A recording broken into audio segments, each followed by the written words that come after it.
What's up, Internet? You're tuned in episode 12 of the FlipScreen Games Podcast, a weekly video game podcast where two best buds from different nations come together to discuss the wide, wide world of video games. I'm your host, Pete and Bessie, joined as always by my very good friend, the spookiest boy on the show, Mr. Stephen Radford. Hello. Hello, Steve. That was spooky. Do you know, I've decided for Halloween, even though it's like basically almost over, I'm going to change the flip screen face to something spooky. Oh, yeah, we should have done that all month. Yeah, I know. I completely slipped my mind. Well, I'll tell you what. For the go ahead. Like new alerts on Twitch, I've made it so he's got like really happy eyes. And it's like really cute. Wait till you see it, Pete. You're going to love it. I love it. I already love it. The thing that's fucking me up is I realized Halloween is like this week. Like it's like all the parties and everything are going to be in this weekend. And I have not thought about what I'm going to be for Halloween. You're Where's Wally and Sarah's Carmen Sandiego. We did talk about, you know what? I might just be Wally so that I can just have an easy costume. It's like, yeah, I'll just put this red and white stripy shirt. And you can even say I'm Noel Fielding in the Where's Wally costume. That's an idea. If I was more bold, I would dye my hair black. Yeah. But I'd like to see that. Yeah. The problem with dyeing your hair black is like that's like permanent. Wait for it to grow out. It's fucking yeah. Like if you want to get rid of that, you gotta buzz your head. It's a whole thing. It's funny. Sarah already has hers like bought and everything. Like she's being one of the fairies from the fairy fountain from Breath of the Wild, but like a punk version. That's cool. So awesome. Well, then you got to go as Link, right? I've been Link before though. Like that would be like the third time I've gone as Link for Halloween. Have you been Breath of the Wild Link, or was it? No, I haven't done that. That's there a good you go. point. Done. See, blue tunic. Everyone, you can say it's different. It's different. Or go in the I can't remember the name of the costume, but the one in the desert thing, you know, where he dresses up. Oh, it's like the Sheikah. Yeah, he just goes that. If I had a better figure, maybe. I don't want to show off my fucking beer gut in the belly shirt, you know. I'm looking it up right now, though. What do you want to? You think they got a Breath of the Wild Link costume on Amazon? Yeah. Oh, they do. They do, Steve. They do. They do. Yeah. I don't see an adult man size, but oh, here it is. Maybe I'll do it. Have you seen the Among Us like costume that they're doing? The official one that they've done. It's so cool. I really want to No. Oh my God, they have a woman's Gerudo Link costume too, Steve. You can do the dance then. I don't remember the dance. All right, we're getting off the rails here. I'm going to have to, this is not Nintendo noise. I will look at this later, okay? But thank you for helping me, Steve. You helped me figure out something really important here today. So I appreciate that. Because, you know, in addition to talking about video games, what we do here on FlipScreen Games is talk about life, you know? It's what One More Thing's all about. It's always been a core part of our identity here is to just, you know, talk about real stuff, like what we're being for Halloween. 100%. And where could people listen to One More Thing, Pete? Well, you know, I'll tell you, Steve, that's a perfect opportunity to tell you that you could listen to One More Thing, our exclusive Patreon show, by supporting us over on patreon.com/FlipScreenGames. Speaking of which, it's time for me to remind you that this episode of the FlipScreen Games podcast was brought to you by our Patreon producers for the month of October. The spookiest Patreon producers we've had yet. Christian Oliveria, Christopher Valenz, a.k.a. That Dot Guy, Gabriel Hasselmeyer, a.k.a. Asobi, Wakahula, and Zaid Ida. Thank you all so much for your support over on patreon.com/FlipScreenGames. You're the realest of the real. You're the spookiest of the spooky. We really appreciate you over there. And, you know, thank you for helping us keep the mics on, you know. Thanks for believing in the show. It really means a lot. The next episode comes out like the day after Halloween, so we need to do those whole plugs next week in like a spooky ghost voice. Woo! Yeah, the whole thing. All right, fine. The next episode, the day after Halloween, will be the Halloween Spooktacular. Okay. Yeah. Okay. But those are going to be for the month of November. So if you want us to read your voice out in a spooky way for the month of November, you know what to do. Patreon.com/FlipScreen. For the month of November, we have to read in pilgrim voices, you know? Oh, yes, because of Thanksgiving. Yeah. You'll have to read them in your American accent. That's how that'll work. I'm up for that. Yeah. Okay, great. Well, see, if you want Steve to read your name in American accent, now's your time. Head over to patreon.com/FlipScreenGames and become a Patreon producer for the month of November, and we'll read your name on the air, just like all these fine folks. Speaking of which, there's a bunch of other cool stuff that you can get over there. Like I said, you can get One More Thing, our Patreon exclusive podcast, where we talked this past week about my adventures pumpkin picking. My plans for going and get my engagement photos, which I just did yesterday. So we'll talk more about that on the next episode of One More. So that'll actually be out today as you're listening to this, because time is a flat circle. No. No? The next episode will be next Monday. Because we haven't released the One More Thing we just recorded yet. Right. Okay, I'm with it now. I'm like, yeah, that'll be out now, even though we haven't had that conversation yet. That's how time works. Sure. Anyway, timey-wimey nonsense. You get it, right? English. But yeah, so go listen to that. That shows a great time. We have a good time over on One More Thing. We kind of we've been talking a lot about Bake Show and, shooting the shit about the fall and all kinds of fun stuff. One More Slice, the show within a show, of course. How could you miss it? If you want to hear us talk about Bake Show, it's a great opportunity. And, there's also a bunch of other cool stuff you can get access to, like archives of our Twitch streams, which we do every Thursday night. Steve and I get together sometimes with members of the community, sometimes with other friends who make content, and we play multiplayer games together. This past week, we played Back 4 Blood. So if you want to go check out the archive of that, it was a great time. We were terrible at first. We got into a groove by the end of it, though. And I feel like next time, maybe we even try it on normal difficulty. Who's to say? We'll see. I've got some thoughts about that, which we'll talk about when we get to what we're playing. Okay. Well, there you go. So tease for that. But then Steve's also been doing streams on Wednesdays now for you European viewers. It's like in the evening for y'all, middle of the day for us Americans. So if you want to hang out and have lunch with Steve in the States while he plays Shenmue, perfect. Great. Yeah. I know at least Murphy's had the stream on in the background while he's been working, which has been fun. There you Every go. now and again he'll type something in the chat, which is good. But I've had a great time with Shenmue. I'm going to continue it. I'm about halfway through. You're halfway through the game already? Yeah. It's Is it easy when you know what to do. Okay. It's just weird because I feel like the last two times you talked about it, we're like, yeah, we're looking for sailors. We're still looking for sailors. And I'm like, okay, this must be the beginning of the game. And now you're like, oh, we're halfway over. What? First of all, you look for a black car. Then you look for Chinese people. Then you look for sailors. I've done all of that now. Found out where we need to go. We're going to see Master Chen in the docks. Okay. All right. Well, if you want to go meet Master Chen at the docks, Shenmue, Wednesdays. Go check it out. And then we'll have to see what game's coming next, because I know we've got some other games we've been talking about, maybe bringing back to the rotation, maybe some new games for the rotation. Mm-hmm. So, and speaking of which, if you want to weigh in on what games we play on our Twitch streams, that's another one of those Patreon perks. So go check it out. We got some cool stuff for you over there. And, of course, it is the best way to support the show. So, yeah, go check it out. Show your support if you can. If not, there's a bunch of other ways you can show your support for the show that will not cost you a nickel. Head over to FlipScreen.games. That's our website. We've got links to everywhere we are on the web. We've got our Twitter. We've got our Discord where you can come continue the conversation, chat with Steve and I, chat with other members of the community. These folks who you hear me read their names every week, they're there talking with us. So if you want to come become part of the community that we're trying to build here, find, a safe, inclusive place for you to come talk games, it's no better place, I'd say, than our Discord.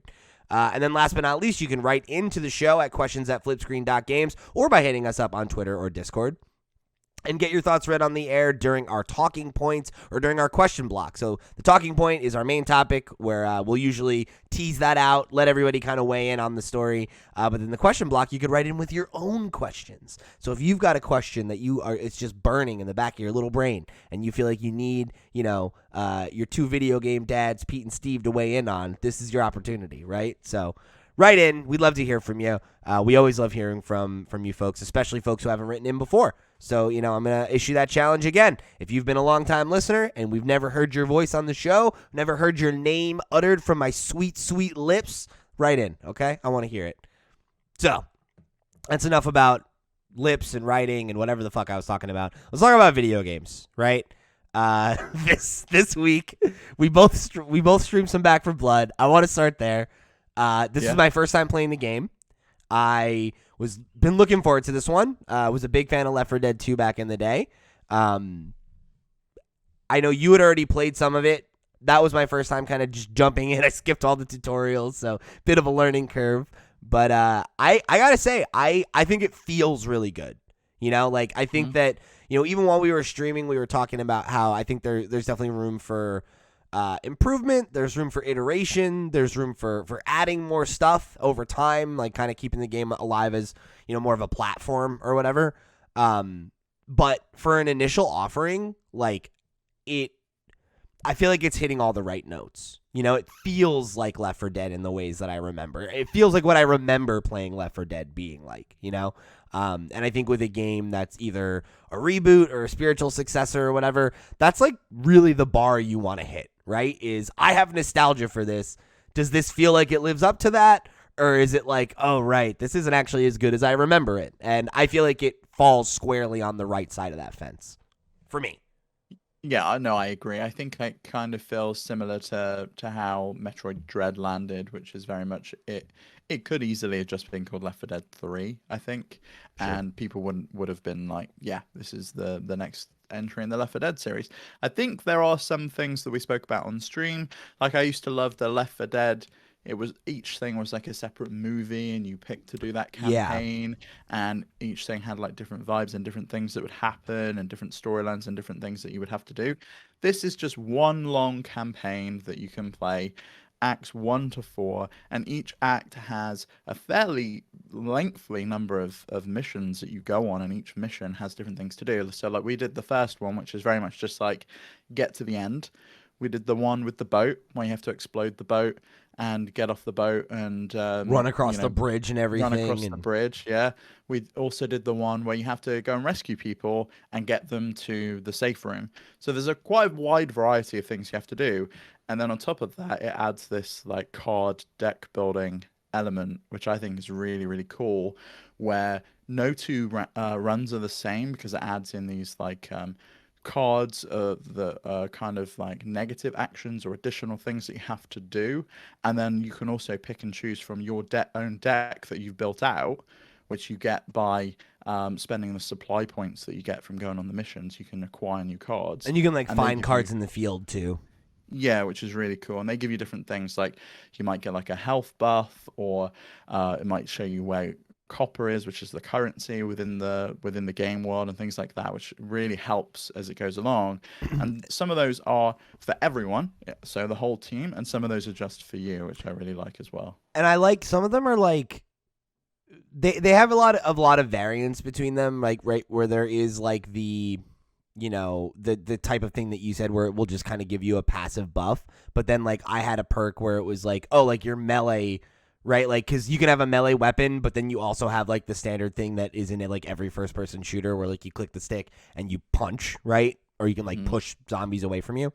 And that, I think it takes like 5 or 6 shots to kill somebody, because it's not, you know, it's supposed just to a be punch, like, yeah, it's the get away from me punch, right? yeah. But I chose a perk where you get like a hunting knife, and rather than it being a push, it's a 1-shot kill. So like if you're backed against the wall, you can easily just be like pop pop pop, and then, you know, keep moving. So I like that those things. It kind of gives it like that roguelike or roguelite maybe more element where you're kind of like, oh yeah, like each run is a little different, like luck plays a bit of a role into it. And To some extent, yeah. But those cards, I know you haven't got to that stage. I don't know if you played any more after the stream, but when you go back to town, you can build your deck, and it very much is like it can be based on you can build a deck out to be a specific playstyle. So I know I love melee weapons. I love the machete and I love the hatchet. So my deck very much favors melee weapons. I've got things that favor stamina. So I play as the guy that already gives you the stamina boost. And then on top of that, I will choose to get more stamina so I can just run through. But I've also got a card in there. Every single time I hit an enemy and kill an enemy with a melee weapon, I get 1 extra health. So it's just healing me by killing them with melee weapons. And I like that you can really kind of figure out what your play style is, and then hone that in with that deck of cards, which is really, really cool. yeah, I really dig that. I feel like in general, like it's really hitting a lot of a lot of the notes that I was trying to pull up some footage for us here. It's hitting all the notes that I feel like I needed it to, for it to like feel like the game I kind of hoped that this would be. And like I feel like there's a lot. Oh no, I'm clicking around. I had the official gameplay up. I'm just gonna keep talking. I'm sorry about that. Just pull our stream up. It's fine. But that's a good point. I should do that. But yeah, I feel like it's definitely got the right rhythm, and because I see how much potential I think there could be for iterating and really like continuing to develop like we said, like new campaigns, like new groups of characters. Like I could see this being a game that they support for years and years and years in the way that I hope so, yeah. The modding community kind of continued to play and support Left 4 Dead 2, right? Like we saw that for years and years.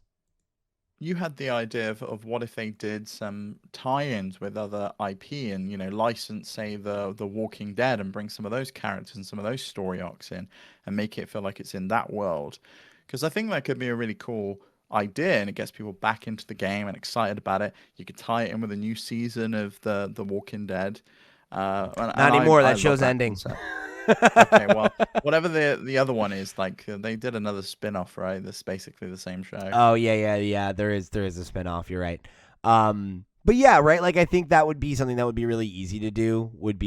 And yeah, you guys can see us playing now. Sorry, it's a bit of a weird crop, but I'll get this figured out for next time. But the idea of like doing like maybe like Walking Dead or like Army of Darkness, and like you have like Ash, and like maybe some of those other, because there's like that Evil Dead game that didn't really seem to stick the landing. Or did that even come out yet? Maybe I'm wrong. Maybe it hasn't come out yet, and that's why I feel. Yeah, I don't know. I don't quite remember, which I think speaks to the fact that it's probably not in a super great place. The fact that I don't know if the game's out or not. And it kind of feels like this is ate its lunch a little bit. It came out day one, Game Pass. People picked it up, and it's actually a really great game, and performance wise as well, like it. And I know we were playing on Series X. I don't know what it plays like on PlayStation 4 and Xbox One. I can't speak to that, but it is so smooth. I don't know if it was 60 or 120 frames per second. I couldn't quite tell. But the fact that I couldn't tell, I think, really just shows how good the performance was. I know you turned off the motion blur, but I actually quite enjoyed it. I don't like motion blur in like any video game. Like I always turn it off immediately. In any game that has motion blur that doesn't let me turn it off, I am actively annoyed by. Okay, that's fair. So that's basically, any Nintendo game, you're just annoyed that there's no settings whatsoever. Yeah. I just don't like motion blur. I don't feel like it adds anything to the experience. I feel like it's. I think it adds a cinematic look, and I was listening to Digital Foundry's take on Forza Horizon 5, which I definitely recommend people go check out. And they came up with like the term gamic, and 60 frames per second gives it a gamic look, and 30 frames per second gave it like a cinematic look. And I can kind of see where you're coming from, but I think this poses itself as like, oh, this is quite cinematic. It's like a movie you're meant to be playing, and like you are in the horror movie where the zombies are coming towards you, but it plays at such a high frame rate that stuff like motion blur and chromatic aberrations can really kind of detract from that, because it is very much a game and not a movie that you're playing. I think if this was, say, 30 frames per second, maybe the motion blur would help in smoothing some of the jaggies out and making it feel a little bit smoother, but I don't necessarily think you need it at the high frame rate. I think for me, like I never feel like that makes sense. Like I get what you're saying, but it's one of those, like, how they'll talk about like folks who use inverted versus people who don't use inverted, where like if you don't use inverted, you're like, I'm the character, so if I want to look up, I push up. But then there's the folks who are like, well, no, I'm the camera, so I push down and it pulls the characters. I'm behind the head. I'm pulling it, yeah. Like I don't understand that, right? Like I've never thought about it that way. Wrapping my head around that is weird. And it's not to say like if you think about it that way, that's fine, right? Like whatever. That's just not how I think of it. And I feel that way about motion blur, the idea that it's like, oh, it's like more immersive or more cinematic or whatever. I'm like, yeah, sure, like there might be motion blur in a movie, But I feel like with movies, like movies are a passive experience. Like that's about a director and a team of creative people having a vision and delivering a vision to you. And if them having motion blur to convey, speed or something like that is part of what they're trying to communicate, then that's cool for me, right? Because that's their vision. But in a video game, like not to say that that's not what games are, but I don't think of it that way because I'm controlling the camera. I'm the one moving.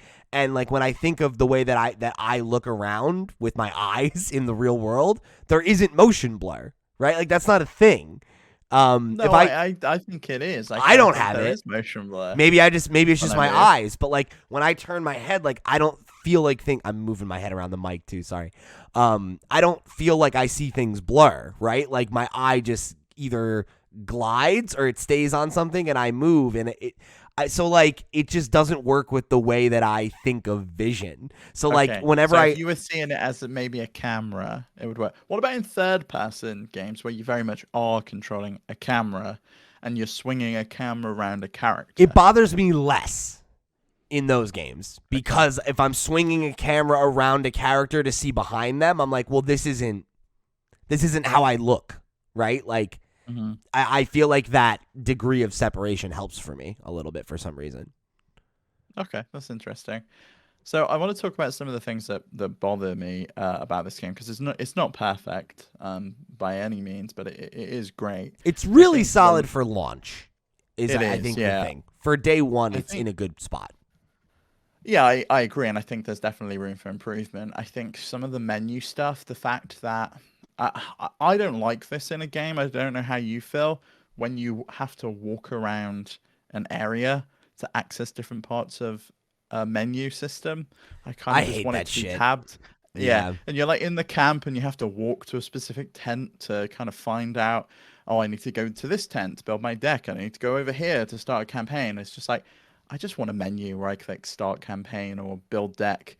I don't necessarily want all of this stuff. It's weird for me. There are certain games where that works for me and others where it doesn't. I think in games that I think of as being like mission based, I don't want that. Like a game like this, a game like Monster Hunter. I remember I used to think that was really annoying at the brief time I played Monster Hunter World or Ultimate or whatever, where it was like, I get it. Like I get, oh, you're a monster hunter and this is the camp that you're at. So you're going to run all these different like here's where you go to do this. And it's like, I understand wanting to create a more immersive game world. And like, I think that's the goal of hubs like that, but nothing about it feels real or immersive because it's like if I was in the zombie apocalypse, I wouldn't have to go to a tent to be like, let me build out my card deck so that I can get the right perks when I go out and fight. Like that's not how real things work. So it's like, it's funny because the inverse of that, like a good example of a game in recent memory is like Deathloop. And in Deathloop, I actually would have preferred it to be like this because Deathloop is very like, there's a story and like, you're in a singular place and you have a base that you keep coming back to and all that stuff. The weird thing about Deathloop, from what I've seen, is you navigate the menu and like the character moves around a room behind you and is going to different places within that base. Like it goes to the map and you can see the map on the wall. It's like, why couldn't you just make it so you could walk to that area?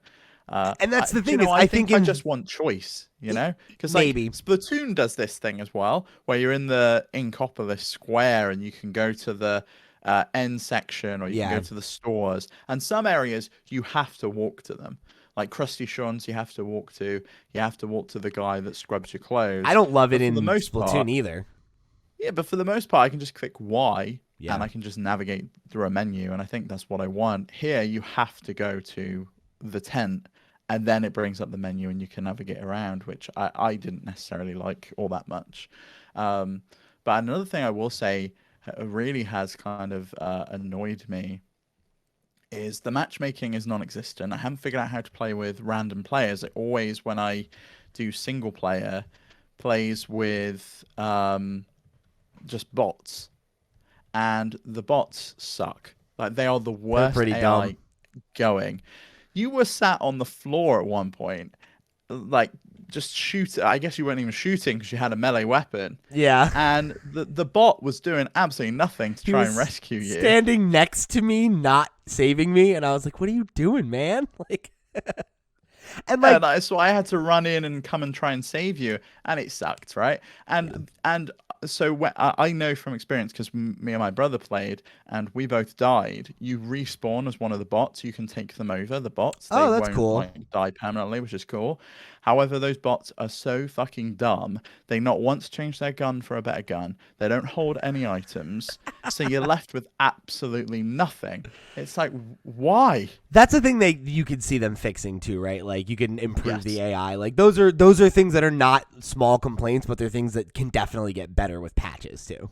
I think the optimal way to play this game is with friends, right? Is the thing. Like your Oh, best 100%, scenario yeah. is to have 3 other people and just play through this together. Like otherwise, I think you're gonna have some things you bump up against for sure.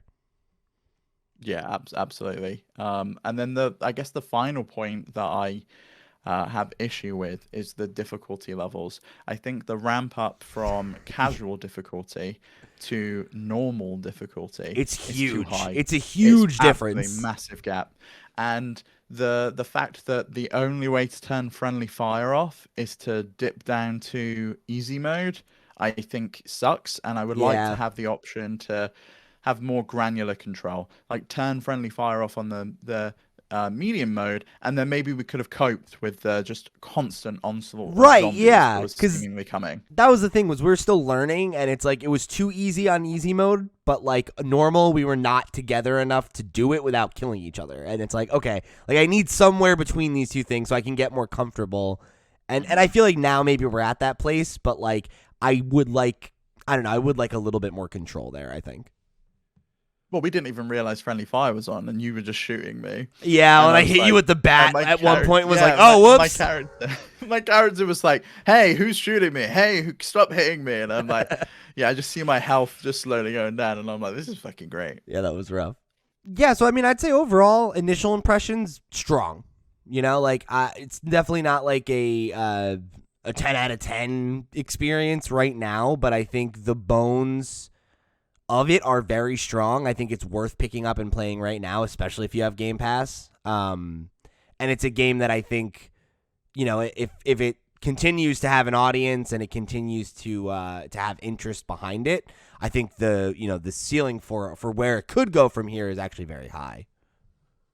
Yeah, I agree. I guess the only difficult thing it's got against it at the moment is the fact that Halo is very imminent, and so it's probably got like a month or two until I would guess a bunch of people jump ship and go and play Halo Infinite. And Halo Probably. Infinite was incredible when we played the beta. Um, I kind of feel that it feels a little bit better to play than this, but they are very different genres. That's the thing, One's like a right? campaign you're playing through as friends, and the other one's like an arena that you're in.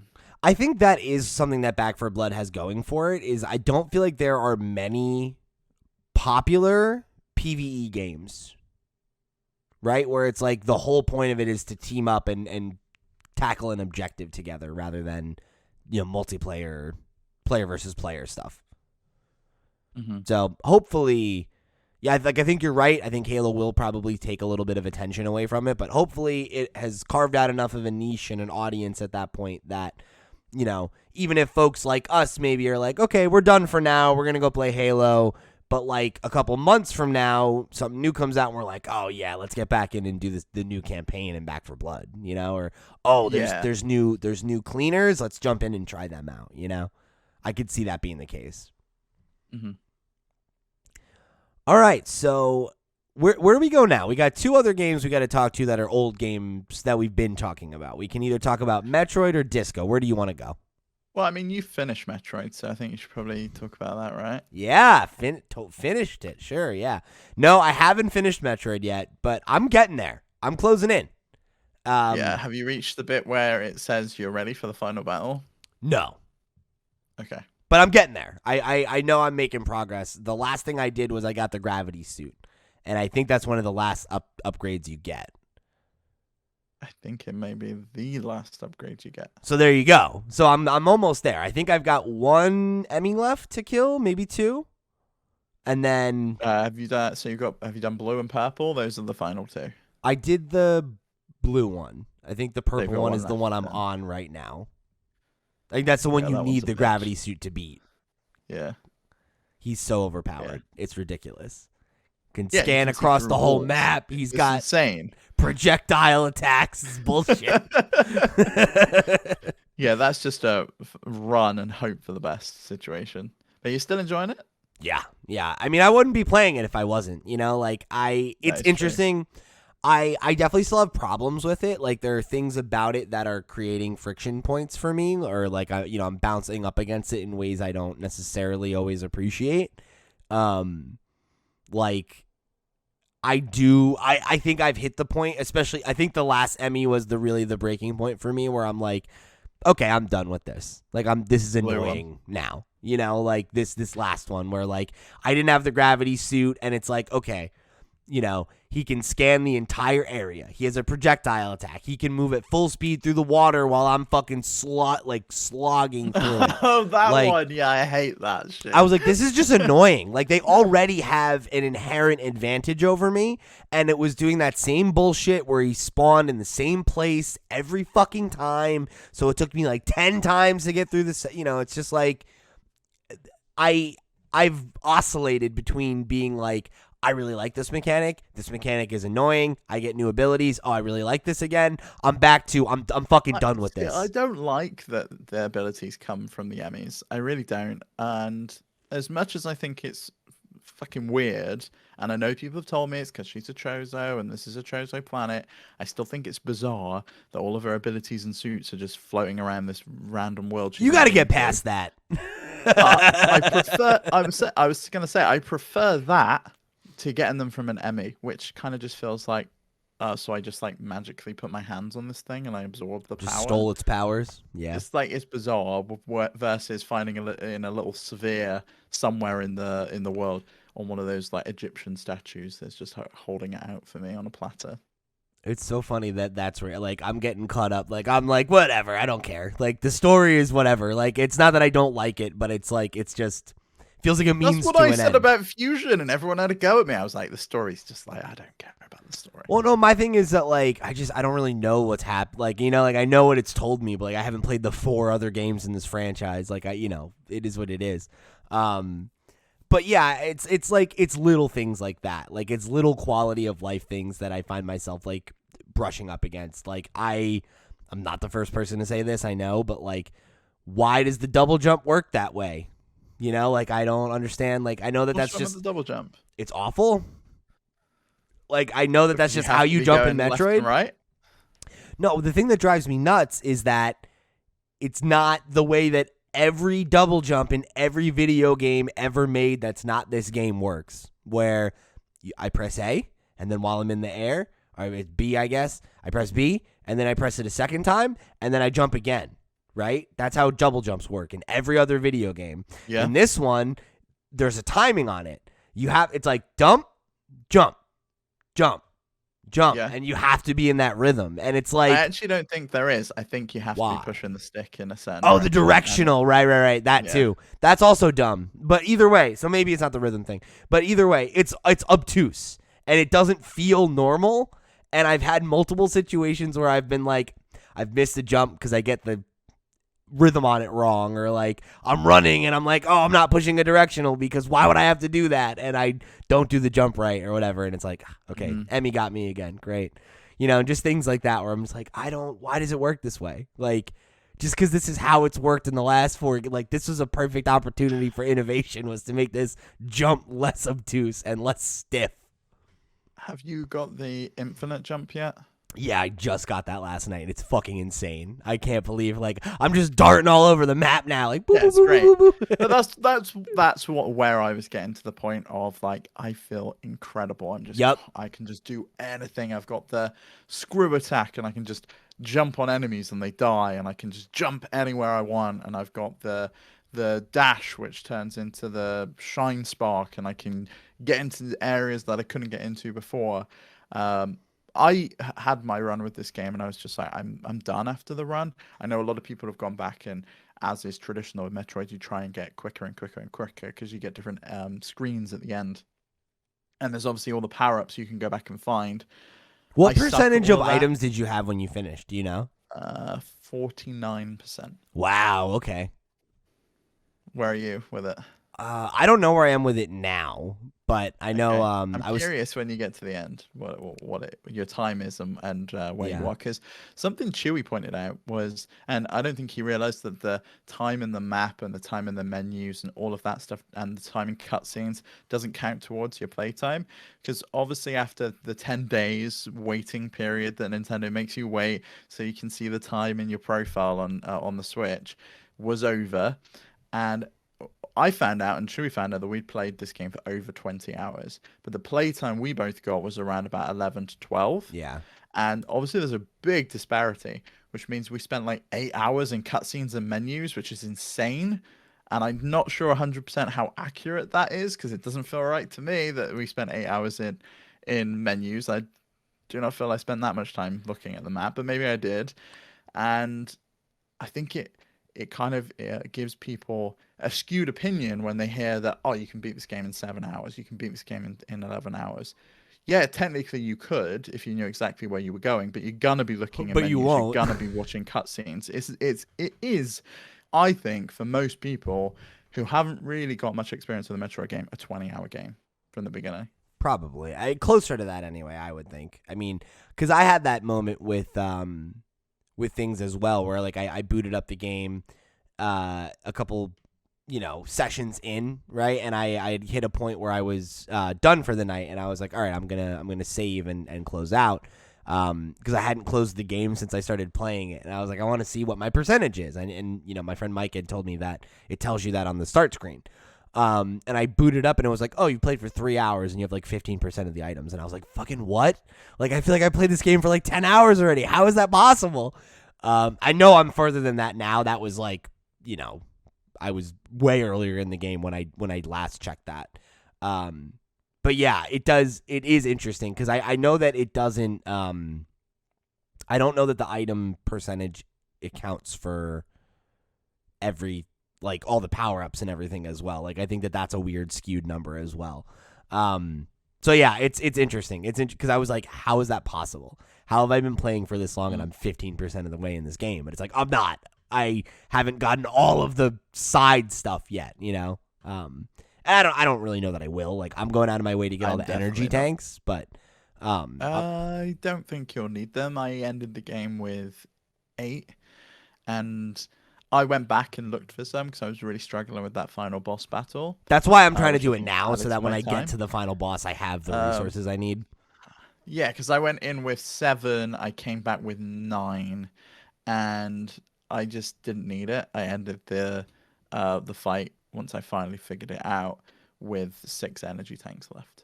So you don't really need that many energy tanks. If you're good at the boss fights, you won't need them. Okay. I feel like I do pretty good with them. It usually takes me like 2 or 3 tries before I figure out the loop. Yeah, the problem with the final boss fight is there's 3 stages that you have to learn. Right. And the middle one's just a bitch. Well, I'm looking forward to it. I'm hitting the point where I feel like I'm kind of ready to be done, like when you've been playing a game for a while and you're like, okay, like we're getting close to the end. I think I'm ready to like commit and wrap up rather than continue to Yeah, I can understand that. backtrack For and me, everything. though, it sounds like this game grabbed me a little bit more than it grabbed you because I just couldn't stop playing this game. I loved it. I mean, that's the thing is like, I hope it doesn't come off like I don't like it because like it has grabbed me. It's the only game I've played since I picked it up. Like I haven't gone back to, like I still haven't finished Deathloop. I'm in the middle of my Mass Effect 3 run. Like I haven't gotten a Far Cry. Like I haven't finished Iki Island. Like I was in the middle of a bunch of games I think I might like more than this game, all said and done. But like something about this got its hooks in me, and I feel like I need to just play it because I feel like if I take a break like I have with these other games, I'll be totally lost. Like I need you forget exactly what you're doing, yeah. And I need the muscle memory and everything. So yeah, I don't know. Like I really like this game. Like it's going to be in my top 10 for game of the year. I don't know where it'll be, but it's in that conversation. Like it has to be. Like it definitely got its hooks in me. But I think it's. I'm at a weird spot right now where I'm trying to figure out, are Metroidvanias an acquired taste that I am acquiring, or do I not like the genre, but Metroid Dread is so good that I like it anyway? And that's where I haven't quite figured out. I think it's because it's so different to Metroidvanias in general as a genre. It moves it along to get rid of some of those annoyances. It pushes you, it locks off areas, it kind of says you need to go here. It adds teleporters rather than forcing you to go all the way back over the map again to get back to the elevator. Things like that really make this game more accessible and more enjoyable for people who don't necessarily like the genre, but there's still enough in there for people who love the genre, and it is really their like go-to. Yeah, and I don't know. I'm kind of interested to see like if I kick the tires on like an Ori or like Hollow Knight again or something like that. Like, will I get Ori into seems to it? be Or really, really easy in comparison to Metroid Dread, so I think that might be one to go that to. might be a good next one to do, and then like kind of see, like is this something that I'm getting into, or I could see myself getting into, or did I just like Metroid? And like that's fine, right? Like if that's the takeaway, that's cool. I'm not sure yet, but I'm obviously enjoying the game because I thought I was gonna get about halfway through this game and then put it down, and I'm finding like it being similar to my experience with Fire Emblem, where I was like, oh, all right, I'll give this a shot. I want to give this an earnest try, and then I'm like, yeah, you know what? This is a good one. I like this. This was a good entry point for me. Hmm. Yeah, I know where this lands on my Game of the Year list, but I'm not telling anyone. Yeah, don't tell me yet. Save that for the main event. So let's talk about Disco Elysium. I know Yes. you've been playing it on Switch. You've been chipping away at it. I know last time we talked about that you were enjoying it, but that you were having some issues with the performance, which is something I've So seen I folks was, talking about yeah. quite a bit this week. So I was having issues the last time I played. Last time I spoke about it, I hadn't played all that much, and I was having trouble getting into the thought cabinet menu, which is the final menu item. It just wouldn't let me in there at times, and that was frustrating. It was annoying. I've since progressed. I'm on day 3 now. I've just opened the waterway, and I've progressed quite a lot in the game, and I'm having a really good time with it. I love the game. I think the game is objectively a masterpiece. I think it's phenomenal, and this again goes firmly onto my Game of the Year list. Everything about it I absolutely love, apart from the performance in this port. It's absolutely fucking horrendous, and absolutely nobody should buy this game in the state it's in currently. It's On Nintendo Switch. and on Xbox, it's exactly the same Oh, it's apparently. bad on Xbox? Yeah, it's unacceptable to the level of if you go into a conversation or you go into a building, quick save before you go in because it's probably going to crash. And if you don't, you will lose hours of gameplay. I have lost probably 2 or 3 hours of gameplay over the course Oh, of playing this. I've had 4 crashes at this point. that's I've had terrible. a crash when I clicked quick save and it said an error has occurred. Would you like to report this error? I clicked yes, and then the game crashed. And I was like, this is fucking bullshit. I was done with it. But I can't stop playing this game. Despite all those crashes, I'm suffering through them because I'm into this game so much. I just wish I'd played it on a different platform that wasn't so buggy. Just That play it on said, PlayStation. Yeah, I think well, or it's PC, I think is yeah. probably the like number one platform people should play this. One is cheaper. Two, I think this game probably plays a lot better with the mouse, even though the controls are fine with the controller. And it's the most stable. It's been on that platform since day one, and they've had chance to kind of iron the kinks out. But they have said that they are working on fixes for all of these issues. We just don't know when they're going to come. I just really hope it's soon because it is frustrating for people to lose gameplay. I was in the middle of playing it, and I rage quit the thing. I was just like, fuck this. I'm done with this. I was so annoyed that I'd spent 40 minutes in because you know how long the conversations are in that game, right? I Yeah. spent 40 minutes in one conversation. I backed out of the conversation and went back to the Whirling in Rags to carry on with something else. I was talking to Joyce. If you know who Joyce is in the game, you'll know where Yeah. I am. And that was a long ass conversation. I was chatting to her for a very long time. And if you're into the story of the game, you want all the details. So I was talking about the Pale and all of this stuff and like learning about the world. And I was really into it. And I was racking up experience points. I'd got a secret task that I'd completed and all of this stuff that I'd done by picking the choices in the right order. Then I go into the Whirling in Rags. Error, crashed. I load it back up. Everything's gone. I am back. And you have to go where through I that was whole previously in the conversation, game. make all the I have to go choices through the whole- again. yeah, and I have to make them in the right order in order to be able to gain the experience points and complete the secret task that I was trying to complete. Yeah. And it really detracts from an otherwise phenomenal game. Otherwise, this game is like up there with the best of the best CRPGs. I really, really love this game. Yeah, agreed. It's a shame that you're having those technical issues, and I didn't realize that those were prevalent on Xbox as well. That's surprising to me, because it runs great on PlayStation, or at least I had a good experience with it. So yeah, I mean, I would recommend that game to anybody, but it sounds like you're gonna want to wait for, if you're on Switch or Xbox primarily, you're gonna want to wait for some patches to come through, because it's such a phenomenal game. You don't want to be having these things get in the way of your experience. Yeah, I agree. I'm 10 hours into it at the moment, and I'm going to keep playing it as best I can. And I'll report back once some of these bug fixes have come out and let people know how it plays. But for now, I would say steer clear of it. Go either play something else or pick this up on a different platform. And just wait, because I think it's worth waiting for. I've waited long enough to play this game. I wanted to play this game last year. Then they announced the final cut with the voice acting, and I waited for that. And then it was announced that was only coming to PlayStation, and then I waited even more, and then it finally came to Switch. And I think that just adds to my disappointment that it's a bad port at the moment, and it suffers with all of these performance issues. Because on top of the crashes, you do have the issue with getting into some menus. You get issues with slowdown. There's audio issues. There's a lot of things besides just the crashes. The crashes is just the most egregious problem because it makes you lose gameplay. Yeah, I mean, none of that is what you want to be dealing with, but that's just unacceptable.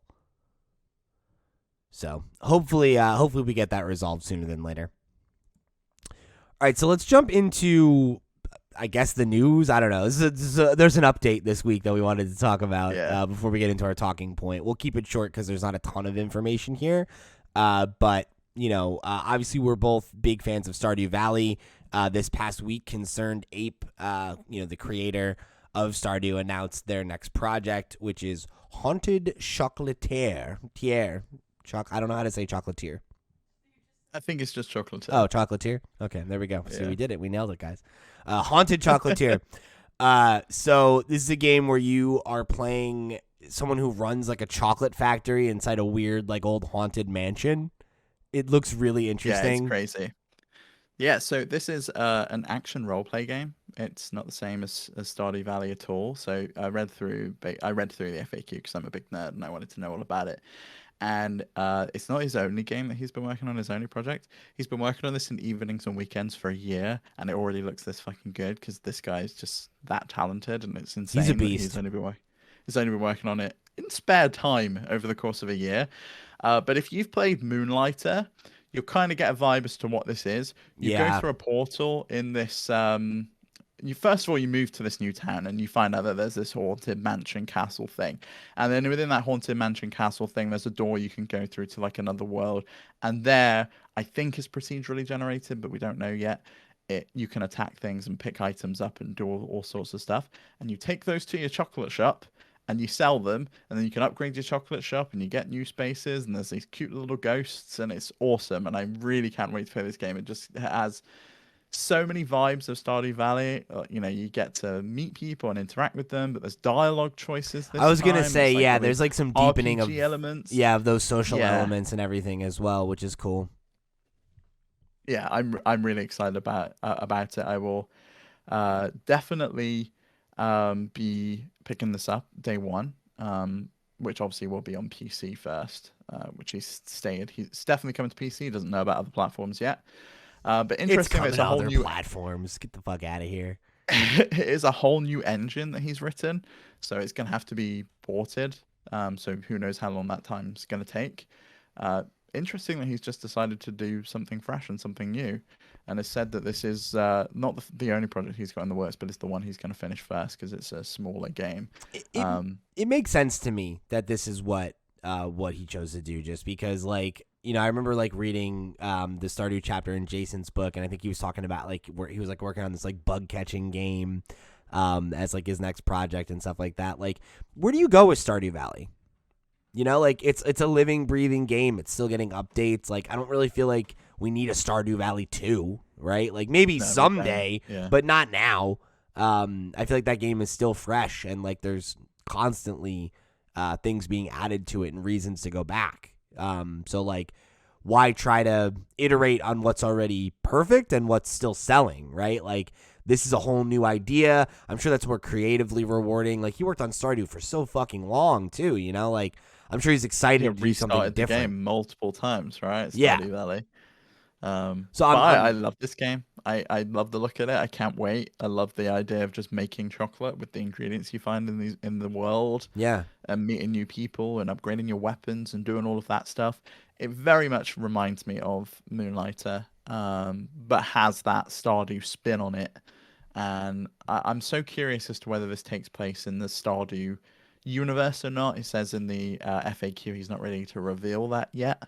So I kind of am leaning towards yes, it's in the same universe. Whether you move from Stardew Valley to the Chocolate Town or whatever it's called, who knows? But I love the idea that this is an action RPG in the style of Zelda, but from ConcernedApe. I'm really looking forward to it, which is why I just wanted to talk about it. Yeah, I'm interested to see it develop more. I think he's one to watch, right? Like, really, really talented developer, clearly capable of doing some really, really cool stuff. So let's see how it turns out. Mm-hmm. And he's reached the point where he's self-publishing all of these games now, because I think he's taken control of Stardew back from Chucklefish, at least on PC. He now self-publishes that, and he's going to be self-publishing the Haunted Chocolatier, which is really cool. That's awesome. Yeah, congratulations. I'm really excited. Really excited to see more of it. All right, so let's jump into our talking point for the week. So we got the news this week that God of War is the latest PlayStation exclusive to come to Steam. And, you know, this is a debate that we've kind of been having, you know, quietly, I feel like, in the background of the show about... Yeah, we spoke about it last week, actually, didn't we? Yeah, we did. And, you know, just that kind of question of how do PC games fit into the future of PlayStation and their overall plans for, you know, I don't know, for their business model moving forward, but also just like how they're trying to expand the PlayStation IP and all those kinds of things. So there's a few little bits I want to pull in here before we offer our takes, I guess. So Herman Holst, I kind of would prefer to just like talk about where we sat before this announcement. Okay, that's fine. Because last week we obviously spoke about it, and I can't remember what the context was, and I was a little bit more, I guess. I think it was about the discussion between what console, which console you picked. Said, yeah. Which my dad also commented on the YouTube video, by the way, and said we cheated and we shouldn't have brought PC into the mix. That's what I said. But I did anyway. I answered the question both ways, so. My point was, I'll take the Switch, because those PlayStation games are coming to PC eventually anyway, and I was very bullish on the fact that I think I'll be able to get to play those games at some point. You weren't so sure because of some of the delays between them launching on PlayStation and now launching on PC, and obviously it's only PS4 games we've seen currently. Right, yeah, and just kind of, we debated that a little bit about like where that fits in, right? Because I don't know. I don't look at this as the same. I don't look at it the same way that I think some people do, right? Where like I've seen the comparison drawn between what Xbox does and that like this is clearly something Sony's going to be thinking about doing more and more moving forward, and the idea that like the PC market doesn't cannibalize the console market because they're totally different markets. Which is how I feel. I genuinely do feel that way. I don't agree. And I think I don't know. It's one of those things where it's hard for me to like argue the point without data points or like using anecdotal evidence, right? But like, to play devil's advocate, I know PC gamers who are the primary way that they play games is on PC. It's their preferred platform, but they still buy a PlayStation and a Nintendo console every generation so they can play exclusives. Those people exist. But my view is why does that matter? Because Sony makes a loss on the consoles anyway, and at some point, presumably, if this is so successful, they'll do what Microsoft does and have their own platform outside of Steam, because obviously you can buy all of the Microsoft games from the Windows Store. That's and just get presumptuous. and just get 100% of the profits instead of, I presume they get favorable rates from Steam like a lot of the big publishers do, 80% instead of 70%. And I think 80% when there's probably not much work involved in porting these over, especially if the engine's already come to This is PC. no. I'm cutting you off. You are taking leaps and bounds. You're assuming that at some point PlayStation is launching a PC version of the PlayStation Store and that it takes minimal effort to port these. That's ridiculous. They bought an entire studio for porting games to PC. That's obviously not. It takes a lot of resources to make these games run on different platforms. Disagree. The PS4 and the PS5 are both x86 architecture. They both run AMD chips. They've already ported the Decima engine, so I don't really understand why it would be that difficult. A lot of their games run on Unreal, which works on PC. Like, why is it difficult to port these to PC? It's not a matter of it being difficult, but like I feel like you're being flippant about like the amount of resources it takes. I don't think it's as easy as being like compile. It's on Steam now. Like, I genuinely think that is the case a lot of the time. Then why aren't there more games on Steam? They're testing, and that comes down to their, I guess, like what Herman's been saying in some of these articles, which is that it's early days and they're, I guess, testing the waters. The stuff that's on Unreal Engine, there's no reason it couldn't come to PC. Absolutely no reason. So I think these games are built and tested on PC before they go on to PlayStation hardware. Sure. So fine. If we're gonna say that it's that easy, then I think it comes back to the other side of the argument. Then that like it's not financially advantageous to do that. Like to put. If it wasn't, old games then they wouldn't be porting these games over. These are old games, though. This is the whole thing. You're moving the goalposts. Because this was my whole argument, is that I don't think that there's no cannibalization. But putting a game that's 6 years old, like Uncharted, or 5 years old, like, Horizon, we talked about that then, right? I don't think that's the same thing. Down though. I mean, we're what? This is 4 years now for God of War 2018? Yeah. Coming out in 2022. It's getting smaller, and so that window's getting smaller and smaller and smaller. And I think well, hold on. Let me finish one point. Cuz with that, like it's that is a clear advantage, right?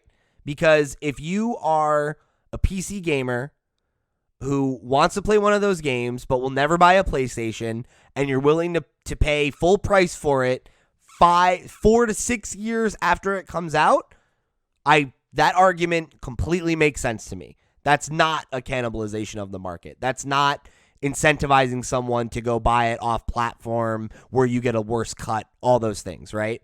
You're having the opportunity to sell old software at full price, and even if you take, a hit from giving Steam their percentage, you're selling it for more than you would be on a PlayStation platform. Because on the PlayStation platform, it's very old software. On PC, it's shiny and new.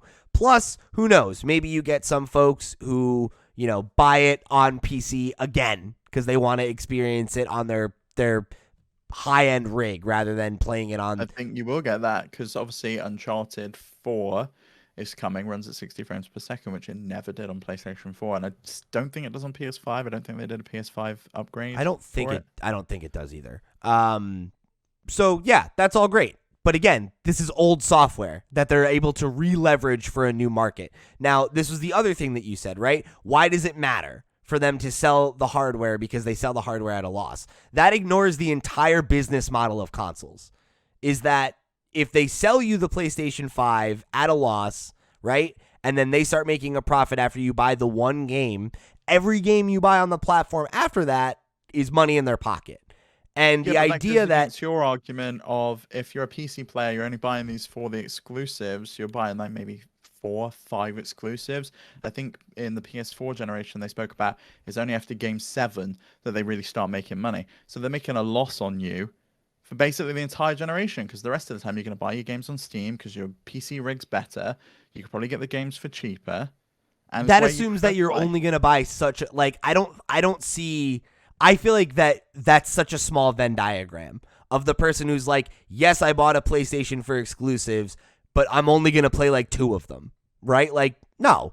Like, they're going to get you over the course of the console's life cycle if you continue to buy their premium software that's only on PlayStation. But, like, if they sell you that same software day and date on PC, they make less money because there's a middleman there. They don't control that marketplace. Because, like, I don't know about that because I do wonder, like, especially at the moment when presumably a lot of people can't get PS5s. But even still, I mean, it was the best-selling console in Japan last month. It was, yeah. But that's because I guess people were waiting for the OLED Switch. I don't know. I presume that's going to swing back over now that the OLED Switch is out this month. Probably. But my point being, those games, you might wait and you might just get them cheaper on PlayStation when they're discounted, because they are going to get discounted eventually, versus buying it full price day one on Copy PC. and paste that same argument on Steam. Steam sales become a thing, and if it's sold for the same amount on Steam, it's a fraction of that because you're also giving away, what is it, 15% that Steam takes? Assume that they give PlayStation a better deal. Yeah, okay, great. Giving them a better deal. Fine. Even so, that becomes a worse and worse value prop for PlayStation. It's great now, but if they were like, oh, God of War 2, you can get God of War 2 on Steam, and then in 6 months or whatever, it's on sale for $40, the same way that it is on PlayStation, but also Steam takes a 15% cut, that's not good. Like, that doesn't... Yeah, but it depends on the, like, number of copies sold as well, right? Because you're opening up to such a massive market. Like, is giving away 15% of potentially, I don't know, 50 million copies sold on PC really that big of a deal when you've got a smaller base to sell to on console? I mean, yeah, but that assumes that the game sells 50 million. Like, that's a lot, dude. Like how many copies? I'm looking at how many copies Last of Us 2 sold. Well, while you look that up, it's only sold 4 million copies, which is wild to me that it's only sold 4 million copies. I think it could have sold the same again on PC, if not more. Probably. And we know that Last of Us 2 is coming to PC, right? I think it was in that leaked Sony presentation. I believe that, along with Uncharted 4. I believe that was the case. I don't think it's coming soon, though. I really don't. No, I don't, because God of War is the next big one, which apparently sold 3.1 million copies. Again, small numbers. I kind of thought that's its up-to-date number. That doesn't sound right. I have no idea. This is from Wikipedia, so it's probably not. That sounds wrong. Yeah, it does. Life to date, I don't think that's correct. But anyway, this carries us into a quote from Herman Hulst, right? Who is the president of PlayStation Studios, and he was interviewed by GamesIndustry.biz, and he had a quote here about wanting a future where Sony games are available to a wider audience, and I think it speaks to this conversation we're having, right? So he said, "I'd like to see a world where the games that we make at PlayStation can be enjoyed by many, many tens of millions, perhaps hundreds of millions of people. Right now, with the existing console model, a really great PlayStation hit, you're talking 10 or 20 million people able to play that game. And if you compare that to music or movies, they can be enjoyed by almost limitless audiences. I think some of the art our studios are making is some of the finest entertainment in the world, and to gate that audience frustrates me. I'd love to see a world where hundreds of millions of people can enjoy these games." Yeah. So I found the up-to-date sales figures. God of War 2018 sold 19.5 million units, which there you go. Plays right into what Herman was saying, 10 to 20 million. I 100% think they are shifting to more of a software model. They've bought up so many studios. PlayStation Studios is becoming like a brand in and of itself. It's on the new Uncharted movie. It's a PlayStation Studios movie, as well as like a Sony Pictures movie. Yep. It's becoming a big brand outside of just being PlayStation. I can buy a PlayStation, that's the place to go. I think they're trying to follow Microsoft, I really do. Which Microsoft is, we want to put this in front of as many people. We want to put our games in front of as many people as possible with Game Pass. Sony obviously don't have a subscription service that can be really compared to Game Pass. They have PlayStation Now, but that's more of a streaming service. I think And it's also not as not as aggressive, good right? yeah. Like it's like that's Xbox's future. Is like they're like all of our games are on Game Pass day. Like Sony will never do that, you know? They can't. And that's the thing that like I think is important when you make that comparison. Like I don't think that you're totally off base. Like I agree that this is a future part of their strategy. I just think we disagree to how much and in the ways in which it is. Because I don't think that Sony can afford to be as aggressive as Xbox because, you know, everybody loves to bang their chest about Game Pass. Game Pass is still not profitable. Xbox is still not profitable.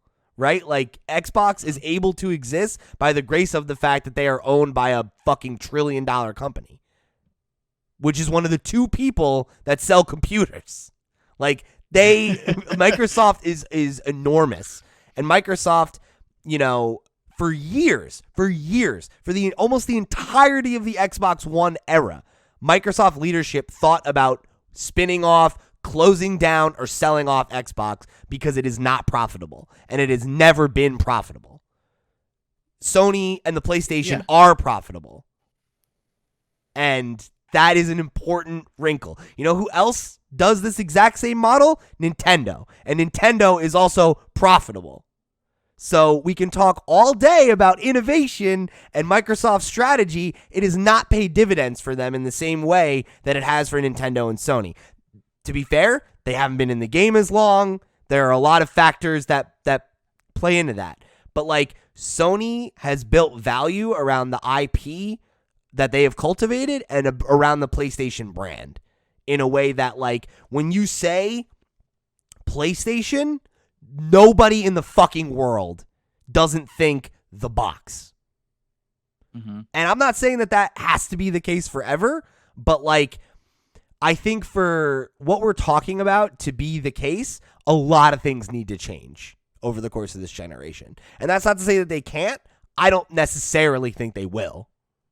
Because that's Sony's bread and butter, is selling these fucking consoles and being the most popular console. I don't think they need to. I really don't think they need to sell these consoles anymore. I think because the PC market is so huge, which it wasn't, at like the beginning of the PS3 generation, PC gaming had stagnated.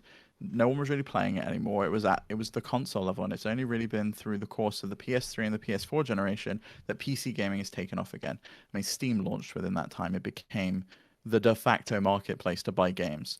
So I feel like the landscape has changed significantly over the course of the last decade and a half, that now it's at a point where Sony can just become PlayStation can just become a software company. They just become the best builder of games, like EA, for example. But like EA and Activision just make games. They don't need to make. They don't consoles. make as They much can just money make as games and PlayStation, though. shitloads. Like, what are you talking about? Like, that's asking them to remove themselves from a market where they're completely I'm dominant not saying and they remove make tons yourself of from money. the market. You like keep yourself in that market. You're just opening yourself up to a wider market. But you're also limiting your market share. And like that's the thing is I don't think you've actually responded to that point. Look at Xbox. Look at how many people in our Discord, in our community, do not own an Xbox. And the reason they don't own an Xbox is like, well, I have a PC. Mm-hmm. And how many of those folks own a PlayStation? A lot of them. Because they want to play Uncharted or Last of Us or Ghost or God of War or Horizon. If all those games are on PC, the PlayStation just becomes the same as the Xbox. And guess what? Xbox don't sell that well. Well, I think maybe in America that's the case, but I do think that Xbox is selling better than it has ever before. I mean, we don't know the actual numbers, and obviously PlayStation is the. And why doesn't Xbox share those numbers as much? Because they're not as high as they want them to be. They also don't. I also feel that their strategies are completely different, right? Game Pass but one of them is profitable and one of them isn't. But what I'm getting at is the console market and the PC market are so different. Like you're talking about nerds, essentially, in the nicest way possible. You're talking about people that watch videos and listen to podcasts about video games and are part of Discords about video games. The average person that buys a console and plays FIFA and maybe Uncharted doesn't really care, probably doesn't own a gaming PC, isn't going to be bothered by that. I genuinely think they are two different markets with different people and different niches, and I feel that they can both exist, and they have both existed absolutely fine. And I feel that Sony will continue to sell shitloads of consoles, and they will continue to shift shitloads of PC games. I mean, God of War was announced as pre-order. It was #1 in the Steam charts for like days. Yeah, and I don't disagree with you. I think where we're in disagreement is about, like, I think that works when you're selling old software at a premium price. I think if they were like, hey, Horizon 2, day and date on PC, that would be bad. That would be bad for PlayStation, and I genuinely believe that. I don't think it's ever going to be day and date, but I could see it being 6 months, 12 months. You reduce that 4-year window down to 1. And it becomes like it's a timed exclusive on PlayStation. Yeah, but then I think a lot of folks never buy a PlayStation then, and I don't think that's what PlayStation wants. I don't think that they're interested in becoming we just sell you software wherever you want it. I think that they want you to buy their fucking box. They want you to buy their premium hardware. Possibly, but I mean, I guess we'll see. I disagree with you. I really think the future one, they have got that partnership with Microsoft where they're doing streaming shit. We don't know what that's gonna equate to at some point, but it's gonna happen, and we're probably gonna see them be a little bit more bullish with PlayStation now and getting that on mobile and getting it in front of more people. Maybe. And that again comes into what Herman was saying about getting this in front of hundreds of millions of people. He wants anyone to be able to get it that doesn't need because the entry cost for a PlayStation is high. Mm-hmm. £450 is not cheap for something to play games on. And if you already have a PC that's capable of playing games, or you already have a phone that you can stream them on, why would you not want to put them in front of that audience and say you don't have to spend £450 plus £70 to buy the game? You can now just get this on your phone. But that's the thing, right? Is like, how does that make them money is the question. Because they're not making money on the £450 anyway. You're giving them 70 quid for the game. They're making money straight away there. Yeah, but that's right. But that's if that happens in that way, right? Like, and I think that that's a very important wrinkle in this conversation, right? And I'll say this right now. If PlayStation at some point comes out and they're like, we're launching the PlayStation storefront, the app, and you can get it anywhere, and it's on PC and it's on mobile or whatever, then I'll eat shit and say, fine, you're right. Like, if they have a platform that they own and they control, and I can give them $70 regardless of me owning a PS5 to play a game on PC or on mobile, fair play. Then whatever. I think that's the way it goes. I mean, then why are they putting them out on Steam? Because that's where consumers want them right now. Right. But you get that leg in the marketplace and you do what every other game publisher did. EA has its own launcher. Epic Games has its own launcher. Blizzard has its own launcher. Ubisoft has its own launcher. And guess what? People still buy those games and play them, even if they're not on Steam. Yep. Because people want those games. You get that leg in the market. You go, right, we're launching games on PC now. Steam was an experiment. Let's find out, see if it works. Yes, it has. Now let's make our own platform and make 100% of maybe you're right. Maybe it's that simple. But I have to wonder why they've chosen to do it this way, if that's really their end goal. Because I think that if they had decided to do that and done the legwork and announced, hey, here's the PlayStation, you can get PlayStation games on PC now from our proprietary app, that would have been successful. That would have been something that people would have gotten a pop for. But I wonder if they want to put the resources towards that, towards maintaining that, towards putting those games out. I don't know. They did just buy a studio that does PC ports, right? So I think it's clear that this is a huge part of the future of their strategy. It's just going to be a matter of how, I guess, and what the timelines are and everything. And I don't know, maybe you're more forward thinking than I am on this one, but I don't know. I just don't see Sony as being as bullish and modern and all those things that we praise Microsoft for being. I don't feel like Sony's that company. And maybe I'm wrong. Maybe it's a new era of PlayStation. Herman hasn't had his chance to kind of put his mark on it yet. He's new. He's only been there for a You're not couple of wrong. years, and I kind of feel that this is the beginning of him pulling the ship in a different direction.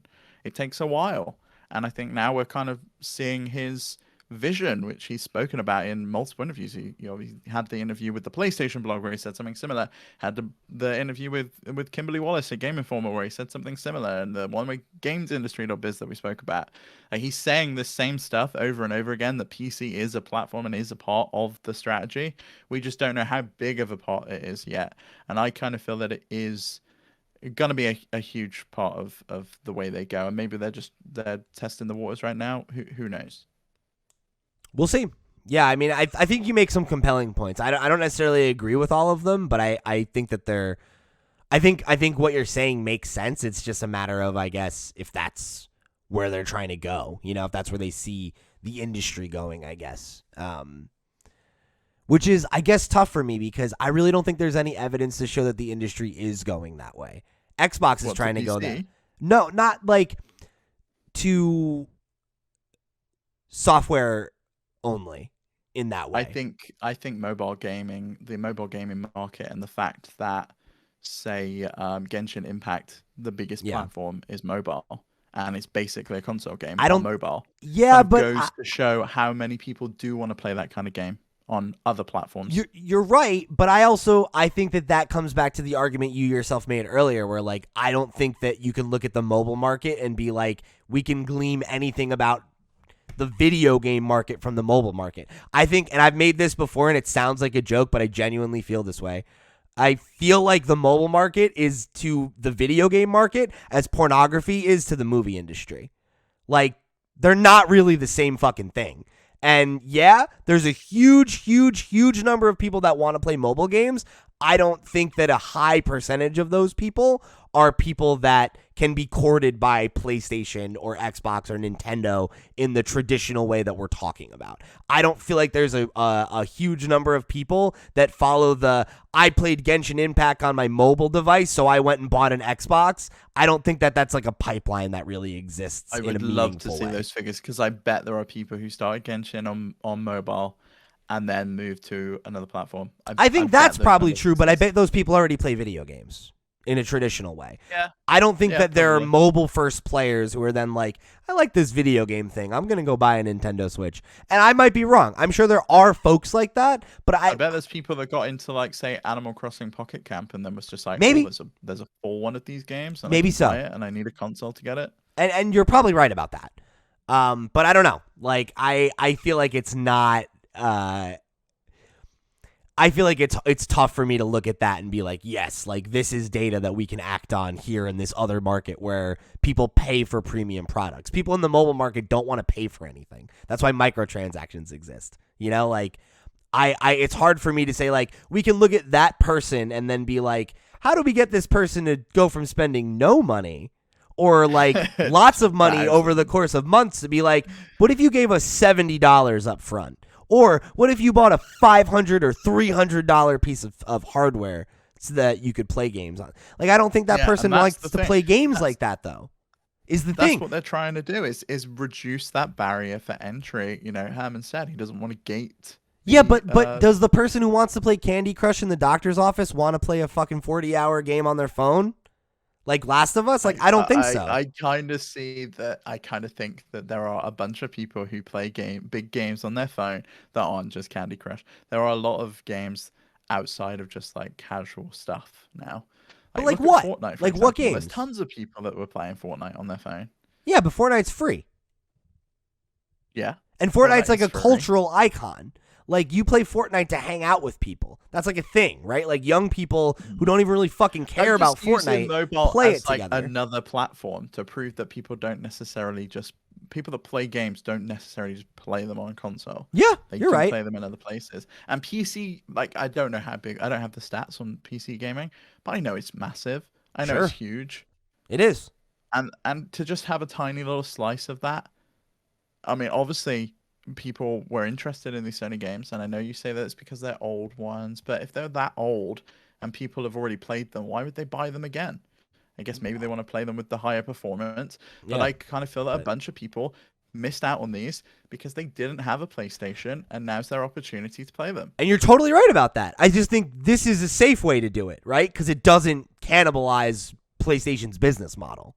That's the difference in my mind. It's when you're talking about bringing those release dates closer together that I feel like I don't know that that's the right thing for them. But also, like, what the fuck do I know, right? Like, I'm a podcaster. Like, if they think that's the right move, they'll try it and we'll see what happens, right? My guess is if they sell more copies of God of War on Steam than they did on PlayStation, you'll see Ragnarok come to PC a lot sooner than people think. That's probably true. I think you're probably right about that. So let's, speaking of people, let's hear from the people. We got some comments here from you listeners that I want to get read out here. This first one comes from Zaid, one of our Patreon producers, who wrote in and said, I remember when owning a PlayStation was cool. But in all seriousness, this is awesome. The performance is why I couldn't get into God of War, and I hope this is the time it grabs me. There are also a lot of these PS4 games that could do with the PC port, like Bloodborne. Yeah, I mean, agreed. Like, what's that performance issues with God of War? I mean, I had a PS4 Pro, so I didn't have them. But if you were playing on base PS4, probably. Base PS4, very old device. By the time 2018 rolled around, it's already 5 years old. So yeah, I'm not surprised. I played The Last of Us 2 on base PS4, and yeah, it was restricted to that FPS. You didn't have the performance mode like you did on Pro, but it played just fine. I had a good time with it. There you go. But yeah, I get that. Like, there are folks who care about performance in a way where, like, playing on PC is always going to be preferred, right? So, yeah, these like ports absolutely. Yeah, because I like people have wanted a 60 FPS version of Bloodborne for forever, right? So, like, I'm surprised it doesn't exist on PS5. Like, why is that not a patch for that game? Who's gonna do it? Yeah, I'm like, From Software finished development on that game so fucking long ago. I doubt that they're like, yeah, let's crack back open Bloodborne and add a 60 FPS mode for no money. Well, I mean, you could give it to Blue Point. They just bought and did Demon Souls. Yeah. Yeah, I mean, I don't know. I don't know. Director's cut and charge $20 like they do with all their other games these days. Folks would definitely buy that too, right? I don't know. We'll see. Maybe we'll see that this week on the PlayStation showcase because there's going to be some new stuff. Maybe so. How funny would it be if we have this whole conversation and then at the showcase they're like, the PlayStation app on PC. PlayStation games are coming to Apple. Is it too late to put this on my predictions list? Yeah, I'd say it's too late. It's a little too late for that. You can put it on your 2022 predictions list if you want. Yeah, I think I might. Ed Figueroa wrote in and said, I think PC could help PlayStation get out of being a niche audience and grow more wide, because right now Xbox has them beat in that regard. If they had a service similar to Xbox Game Pass so I can play/stream a PS4 game on my PC or tablet, then they could be unstoppable. See, and that's the thing is, I don't agree with that. Like, you're right that Xbox has them beat in that regard in the ability for you to do those things, but how much does that pay dividends for Xbox? Like, yes, Xbox is selling more than ever. I think Xbox is like, people are interested in Xbox right now in a way that they haven't been the last generation. But like, there's not more people who have an Xbox than a PS5 because of that. There's not more people who are clamoring for Xbox's IP over PlayStation's IP because of those things. I think that, like, we could see those things, but I also think that, you said it earlier, right? The nerds like us that pay attention to this shit, we feel that way. But, my average gamer friend, right, is not thinking about Xbox in that way. My friends who are folks that play video games but are not as fucking dorky as us are all either bought a PS5 or are trying to get a PS5 because they want to play Miles Morales or Demon Souls or Ratchet and Clank or Deathloop. They don't give a fuck about this stuff. And until that changes, what reason is there for PlayStation to push? To meet a need that people are not really asking for. I mean, not nobody, but us, right? The dorks, the nerds. Like, we talk about this stuff in that way. But the average gamer that you described, Steve, I don't think they know or care about some of this stuff to that degree. But I don't know. I also kind of feel that a lot of people don't realize that PlayStation Now is available on PC and on tablet. You can stream those games if you want. I don't think a lot of people It's know just that not the- PlayStation Now exists. I don't, and I think that's a branding problem for PlayStation. Yep. They've got PS Plus and PlayStation Now, and they have different tabs and different subscriptions. And I think Xbox did a great thing with Game Pass Ultimate, abolishing the Gold brand and Xbox Live becoming the Xbox Network and rebranding all of that stuff earlier this year, shifting everyone over to Game Pass Ultimate. I think PlayStation kind of needs all-in-one subscription service where you get PS Plus and you also get PS Now, where you can access this big library of games. Yeah. I think something like that is something that they need to do. I think it's clear that Xbox's marketing campaign around that stuff is so much better.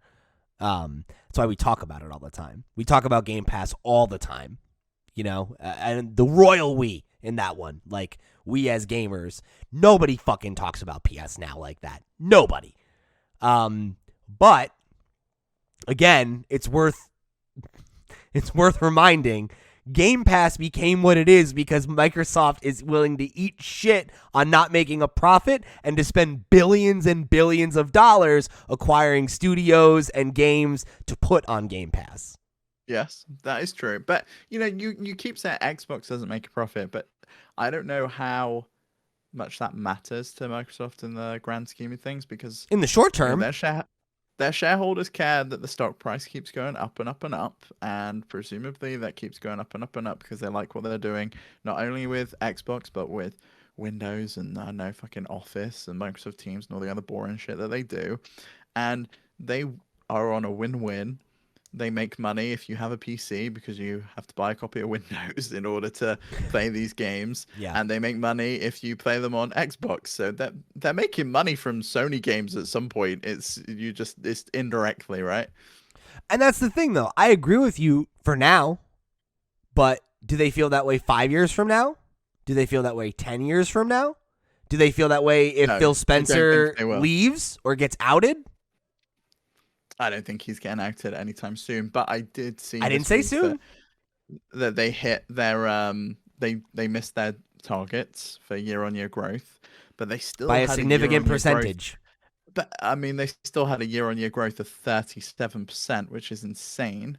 That means that on average, I think it was their subscriptions are at something like 22 million now. Yeah, that's a lot of money they're bringing in. It really is. That's every month. Well, and there's a real good chance that shoots up a shitload when Halo comes out, right? Like, you've got Halo, you've got Forza. Think about what all the Bethesda games like Starfield and stuff is going to do to that subscription service. Yeah, and that's the thing is we might be singing a very different tune by the end of next year, right? Like, I don't say these things to put Xbox down. I say them to just keep things in perspective, right? Is a lot of the stuff we're talking about is still theoretical. Right? Like, we haven't actually found a way to make this a market standard possibility because, we had that quote from Herman earlier talking about movies and music and all that stuff. I think a key thing that we're forgetting about in those comparisons is that as the barriers of entry for movies and music have gotten lower in the way that we are talking about for video games, the profit margins for creators have gotten worse and worse. Musicians make fucking nothing on music. Releasing music is like, you the advert for your tour at this point, right? You only make the money on the tour, so or your t-shirts. Come and listen to this live, yeah. Right, or buy a t-shirt, please. Support us. Most folks don't do that. Most people are passive or casual listeners of music and don't actually pay for music and rarely go and see live performances. Basically, the entire music industry is subsidized by the same level of dork that we're talking about that we are for video games, right? Like, that's basically how music exists and gets made. So do we want that for video games? Because that would be bad. Same thing with movies, right? Like, there is a creative... Everything's from Disney or Universal at this point. Yeah, the three fucking companies that can afford to make movies that people actually see. And outside of those movies, outside of your MCU, blockbuster, type movies like that, how many movies do you go and see a year in a movie theater? or that you seek out on Netflix that are actually like indie auteur-made films. Do you support those? Do you buy the DVD? Do you buy the Blu-ray? Do you go and buy a t-shirt? No, you fucking don't. So more people is not necessarily Disney, right? good. It's not. But Sony wants to be Disney. That's where he's getting at. He wants to be creating. I know. Imagine if he creates the fucking MCU of Marvel games and Sure. he's got Spider-Man and all that shit. And clearly they're trying that, right? Like they're putting out a Last of Us TV show. They're trying to go multimedia. Great. I'm not saying that that's bad. I'm saying that like. Well, Nintendo's doing the same thing with the Mario movie and the theme park, all that stuff. Yeah. Yeah. Right, and that's the thing. There are other ways to monetize that IP and make more money, but like the one-to-one comparison between, hundreds of millions of people watch movies and listen to music. Right, yeah, and how are those industries doing right now? Not so hot. It's interesting, though, because now you mention it, we had this conversation a couple of weeks back with, why the fuck is Toby Fox putting Deltarune out for free? And it's like, yeah, but you really want to get that new Rolsey plushie, right? Without the hat, and you really want to get that Deltarune soundtrack. Yeah, man. Right? Toby Fox could release all his video games for free. He could do that. That's the thing, though, right? Is like having a core activated base that shows up and spends money on what you do is a good business model. And it's, in fact, a better business model, I would argue, than having hundreds of millions of people that casually give a fuck about what you do, but don't actually care about it enough to show up and spend money on it. You know, like, I don't know. It's complicated. I don't mean to act like it's a simple black or white situation. I think that's the whole reason the conversation is interesting. Is that like it's not a clear-cut answer, and everybody's doing something a little bit different. So we're going to have a really, really good litmus test of what of these models actually work in the next couple of years, right? As we see people commit and double down or pump the brakes and back up. Or we see the competition double down and be like, oh shit, Xbox was right. At that point, it might be too late, right? So I don't know. This next one comes from Andy Radford, another one of our Patreon supporters, who wrote in and said, Sony are just looking to make some money from their old games by porting them to PC. I don't see a time when anything new will be available on Steam. And in the future, Microsoft may make Steam available on Xbox. That means those PlayStation games could be played on Xbox. It would be good if Microsoft and Sony could do a deal on old games. How much money does a game that's, say, 3 to 5 years old make? Porting it across to the rival console would make more money. PlayStation gamers could play Halo, and Xbox could play Uncharted. I think that's ever happening. I think that's one of those things that sounds great in theory because it's pro-consumer, but that doesn't really help them. You know, like I genuinely think that there's more value in being like the PlayStation brand is really strong, and we have this group of studios that we've cultivated who put out these insanely high quality games that you can only play here is more valuable than selling an additional number of copies on the enemy platform, you know? Because again, if you remove that difference, right? If you remove the fact that PlayStation has games that you can only play on PlayStation, what reason is there for you to buy a PlayStation instead of an Xbox? The controller, like... like I said, why it's the controller, and traditionally it was all of my friends play their games here. And how much does that matter now? I'm restricted to this walled garden, but now Fortnite blew those doors open with crossplay. That doesn't really matter anymore either. Right. So then it becomes a thing of, I think that what you really have to do as a platform is find your differentiators, right? Like the Nintendo Switch, it's the only one that's a handheld as well. That's a differentiator. They've got exclusive hardware. That's a differentiator. Xbox has insane services. Game Pass is incredible. Like, you know, Xbox Live has traditionally been the best online service of the three. They have those platform differentiators. Sony has its controller and it has its exclusive software, and those are its platform differentiators. And if it takes that away, like, it's just another box. Yeah. What I wonder how long that controller maintains as a platform differentiator as well. I could see the next Elite controller having some of those features. And Xbox has kind of talked about that, right? About probably aping some of those ideas. So if that's the case, then we're left with just software. Yep. And then at that point, who has better services? Xbox. That's not a good value proposition for PlayStation. It just isn't. I do love the idea of Steam coming to Xbox though, because it is technically just a Windows PC underneath the curtain, right? You're not. But They're I not just going to do don't that see it though. happening. No, because No, why would they? It's the They same lose money. argument I've made, right? Where then they have to give a percentage of their cut to Steam. That doesn't help Xbox at all. You know? No, it doesn't. They want you buying games from the Microsoft Store. Mm-hmm. Although they have just put the Epic Game Store on the Windows Store, which is madness to me. And apparently Steam is available to come there as well. So I who knows? have to They're imagine crazy people. I have to imagine Epic gave them like a big old chunk of money for that, right? Like, Yeah, I can see that. which is like that softens that blow quite a bit, right? All right, so last up on the block, we've got a patented 3-question rock block here from Who's that from? From Gabriel Hasselmeyer, aka Asobi, our Patreon producer, who wrote in and said, 1, are you guys looking into buying any of the games once they release on PC? No, I will not do that. I am buying God of War for the first time, and I'm playing it on my Steam Deck, and I cannot wait. I'm very much looking forward to playing that game. It's insane. It's so insane to me that you're doing Why is that. that insane? It's just funny that you never played it, and you're like, yes, the Steam Deck. Do you know what? That Steam Deck's got similar performance to PS4, and it doesn't have a shitty old hard drive, so it's probably going to play better than if I played it on my base PS4. Yeah, but it's so crazy to me that you're playing this gorgeous fucking video game, and you're like, on my big, beautiful OLED television? I'll Nah. plug it in. Do you know I'll plug it in? Oh, yeah, you could. All right. I could just plug it in. All right, you know what? I take it back. That works. That works out pretty well. Yeah, no, I will not be buying any of these games again. I have them all. They all run better on PS5. Also, you hate playing on PC, so that's like a big factor as well. Yeah. And I mean, like, that sucks. I miss liking playing on PC, but because of my job and the fact that all my extracurriculars are sitting at this fucking desk, I don't want to spend the remaining... Just sitting there talking to me all day. Yeah, I don't want to spend what little other time I have at this fucking desk playing games. Also, I got my TV. Yeah, I got my beautiful television. I want to play in there. It's more comfortable.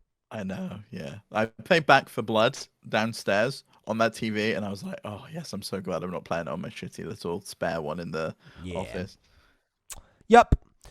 Number 2, do you think Sony is using the PC to get some extra cash for games that didn't sell super well on PS4 and to get people interested in buying a PlayStation to buy the sequel to some of those games? I think that's half correct. I don't think it's because they didn't sell well. I think it's just because they want them to sell more. 19 million copies for a console exclusive game is actually extremely good. What's the PS4 base though? Isn't it over 100 million? I think we crossed that. But that's fine though, right? Like it's not as big of an attachment rate as you might want, but you get 100% of that profit too. Is the other thing.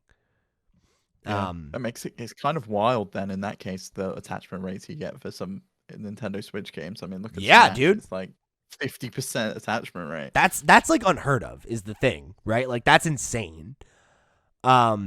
So yeah, I don't think it's a matter of them not selling super well. It's just like, how can we continue to leverage our IP to make more money, right? Like, to your point, Steve, it shouldn't take the same amount of development resources to port a game to PC as it does to remake or remaster or any of those kinds of things. So it's like, why wouldn't you put in that work to resell a 4-year-old game to a new market at full price, right? It's just good business. Mm-hmm. And then to your other point, sorry, go ahead. I was gonna say, I also kind of agree. I do think it is to sell sequels as well. I think that's why it's God of War, because we know Ragnarok's coming out next year. And Horizon, right? Horizon 2's right around the corner. Yeah, but Horizon came out last year though, right? Because that's kind of, I guess they thought it was going to come out this year. So right, exactly. Yeah, so I mean, it's just good timing, right? Like it gets people talking about the IP again, and buying it and playing it again. And yeah, maybe some of those folks are like, yeah, fuck it, I'll buy a PS5. I want to play both of those games this year. There you go. And then number 3, will Sony look into making their own game launcher once they put more on PC? Yes. Steve seems to think so. Yeah. I think probably yes. It's just a matter of, I guess, especially if they go, But can you imagine if you went in more bullish with the whole thing? It's like you've got your PlayStation friends there, you're connected to PS Plus, you've got PlayStation Now, The it's one PS whole Plus hub. collection. Maybe you port all those Yeah, games to exactly. PC. And then I think it makes a lot of sense for a launcher to exist. I can interact with my PlayStation friends without having to be on my PlayStation. And it's just an extension of my PS5 on PC. Yeah. I would say if that isn't their long-term plan, it should be. Yeah. Because I think as long as... Listen up, Herman. Yeah, right? We know what we're talking about. I'm just saying, I feel like as long as Sony's prospects on PC are tied to somebody else's storefront, that sucks. That's a losing proposition for them. They're giving Steam a cut of money that should be theirs. Yeah, that's why you can see every major publisher followed that strategy for a long time. And yeah, they're still available on Steam as well, but you do get incentivized to go and buy them from their own stores. They're often cheaper, or you get a discount there. Yep. So yeah, I think we'll probably will see that eventually. It's just I guess a matter of when and how that manifests. Because to Steve's point, they're supposed to be working on improving cloud solutions with Microsoft. So I mean that could easily be where this goes. Is a PlayStation app that you can get on your smart TV, on your phone, on your whatever, right? Yeah. We'll see though, because I have a hard time thinking that like they're gonna commit to actually making something like that be good enough where it doesn't look like second fiddle to Game Pass. But it's tough, but if you bundle that in with PS Plus and it's just an extension of that, and you go with that branding, I think they can make it work. It depends how they market the thing. I think if you make it a brand new service and people see it as, oh, this is just Sony's reaction to Game Pass, it sucks. But if it's just a value add to an existing subscription that you're already paying for, then I think that makes sense. Maybe you follow the Nintendo expansion pass system where it's like you add on to your PS Plus subscription. So it's like PS Plus games or something. Maybe so. I mean, I think this generation, one of the most interesting questions is going to be how the streaming wars and everything play out. And by the end of this console generation, will we still be buying and playing games the same way we did at the start of it? I think in many ways, yes. But we have some very interesting questions being raised by some of these strategies and the moves that we see, these console holders making. So, I doubt this is the last time we'll talk about this. We'll see. Maybe we'll get an update about it at this PlayStation presentation this week. But if not, it's a story that we'll continue to develop. So we'll continue to talk about it. So yeah, thanks to everybody who wrote in this week. We appreciate it. If you want to write in to share your thoughts on this one or any of the other stuff we talked about, you know how to write in. You can hit us up at questions@flipscreen.games. Come get our weekly Twitter thread. Come join the Discord. And even if you don't want to write in, come join the Discord, right? It's a great place to come and talk games. Safe, inclusive, friendly. It's a good place. It's a good place with good people. So I hope you'll come be a part of what we're building. We'd love to have you. So if you want to get some more content from us, of course, head over to flipscreen.games. We got links to everywhere we are on the web. Head over to the Patreon, get access to One More Thing, or the Twitch archives, all the cool perks you can get over there. It is, of course, the best way to show your support, and we really do appreciate those of you who have chosen to go and show that support. But if you don't have any money to toss our way, no big deal. There's a lot of ways that you can support the show. Like the videos, share them with a friend, let people know that we're out here and that we're doing something that you enjoy and that you think they might enjoy it too. Yeah, aside from that, I hope you have a good week. Live your dreams, man. I hope you're doing good today. What do you got, Steve? Say something nice. Just stay safe and enjoy Halloween. There you go. Okay. Happy Halloween, everybody. We'll see you next week for another episode of the Flip Screen Games Podcast. Take care.